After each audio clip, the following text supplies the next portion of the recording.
ಒಬ್ಬ ಎಸ್ ಪಿಗೆ ಏನೆಲ್ಲ ಪವರ್ಸ್ ಇರುತ್ತೆ, ಏನೆಲ್ಲ ಜವಾಬ್ದಾರಿ ಇರುತ್ತೆ? ಪವರ್ಸ್ ಅಂದರೆ ನೋಡಿ, ನಮ್ಮ ಎಲ್ಲ ಪವರ್ಸ್ ಏನಿದೆ ಎಸ್ಪೆಷಲಿ ಫಾರ್ ಪೊಲೀಸ್ಗೆ ನಮಗೆ ಇಂಡಿಯನ್ ಪೀನಲ್ ಕೋಡ್ ಇದೆ, ಬೇರೆ ಬೇರೆ ಕಾನೂನುಗಳಿದೆ, ಕ್ರಿಮಿನಲ್ ಪ್ರೊಸೀಜರ್ ಕೋಡ್ ಇದೆ.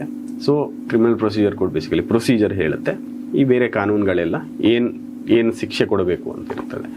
ನಮ್ಮ ಎಂಟೈರ್ ಪವರ್ ಈ ಕಾನೂನಿಂದನೇ ಬರುತ್ತೆ.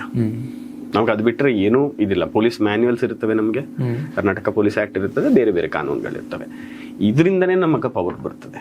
ಸೊ ರೆಸ್ಪಾನ್ಸಿಬಿಲಿಟೀಸ್ ಬಗ್ಗೆ ಹೇಳಿದರೆ ಅಗೇನ್ ಪೊಲೀಸ್ ಮ್ಯಾನ್ಯುವಲ್ಸ್ ಇದೆ ನಮಗೆ.